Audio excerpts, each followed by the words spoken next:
The World Health Organization has described Europe as the next epicenter of the COVID-19, and the situation there is fast deteriorating. Let's take a look at some of these countries. Italy so far has confirmed 24,747 cases. The country has also reported 1,800 fatalities. However, the good news is they have recoveries of 2,335.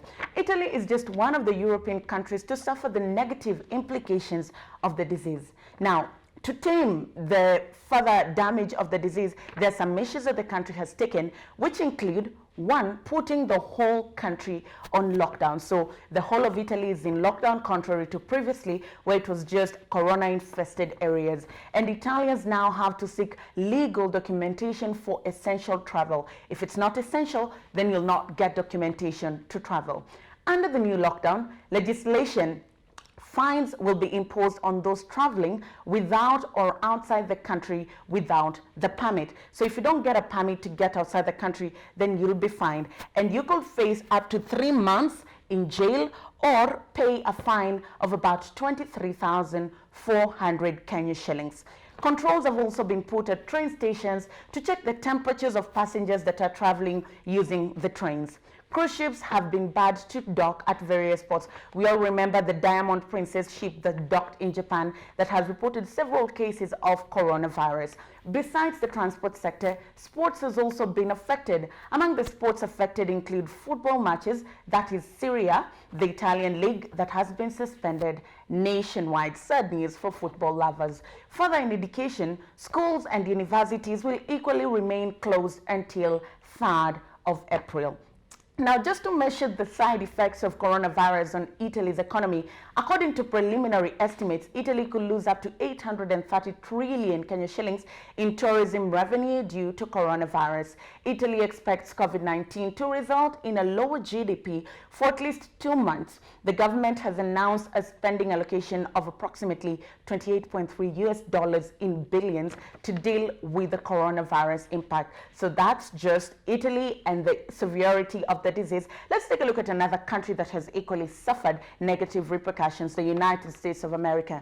Now, America is interesting because it moved from having 1 case, which was confirmed, to over 3,000 cases as of today across 49 states with at least 69 deaths confirmed.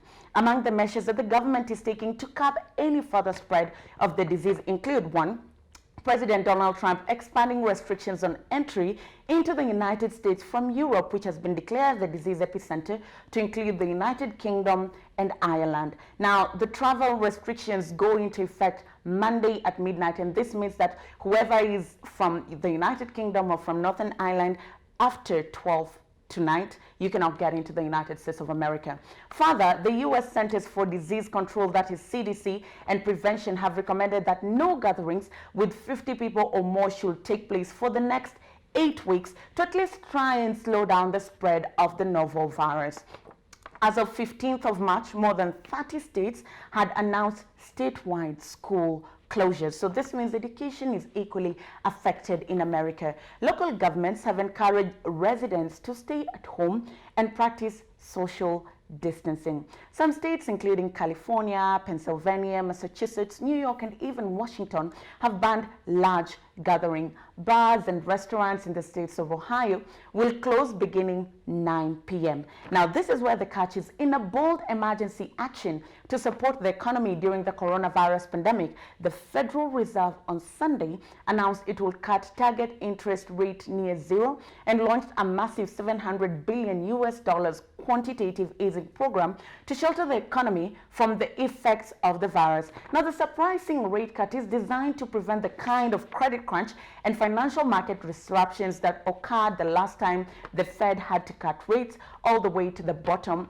during the global financial crisis just over a decade ago. So this means that the financial sector will have a little bit of liquidity, and banks can be able to lend to businesses and to households during this tough economic time. Let's move now to Africa and take a look at Rwanda, which is our neighbor.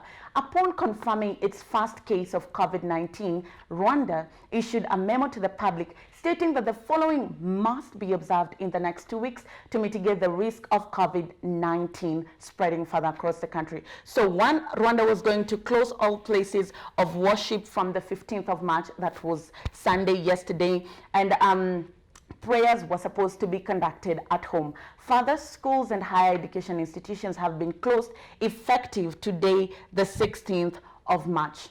Employees should further permitted to work from home with consultation from employers. So if employers and employees can reach a middle ground, then their employees can work from home as long as they're able to dispense their duties. Also, minimization of large gathering, and this is cutting across the board just to reduce that risk of transmitting the disease amongst people. Furthermore, unnecessary movement should be avoided, and public transport must not be overcrowded. Now, for businesses, restaurants, and shops and other outlets, they can keep operating as long as a distance of 1 meter is maintained between customers. Let's move closer home.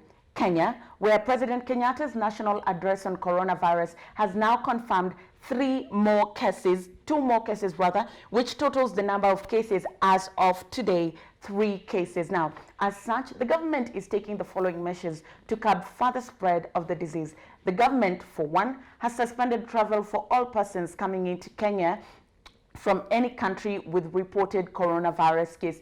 A lot of fire has been raised over the government allowing people to come into the country from places like Italy and China, which are disease epicenters. So moving forward, that will not happen. And then for all persons who came into Kenya in the last 14 days must practice self-quarantine. So if you came from any other place that is not the country and you were allowed to jet in, you're supposed to monitor yourself for the next 14 days, and if you exhibit any symptoms such as fever, a cough, a headache, you must present yourself to the nearest health facility for testing to decipher whether it's coronavirus or it's just a normal flu.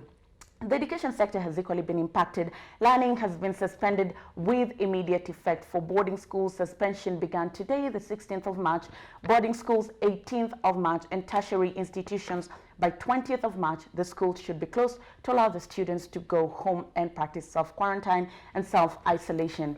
Where possible, the government is advising that employers allow their employees to work from home. And in addition, the government is calling for digital transaction through mobile money. Also, in relation to working from home, the government is advising corporate buildings to be offering at least hand sanitizer for people who will be coming into their building or for the people that work there, just to amp our preparedness in the fight against the virus. These are just some of the developing measures that countries have taken, and we'll be bringing you up to speed with more measures as they are put in place. Back to you, Nina.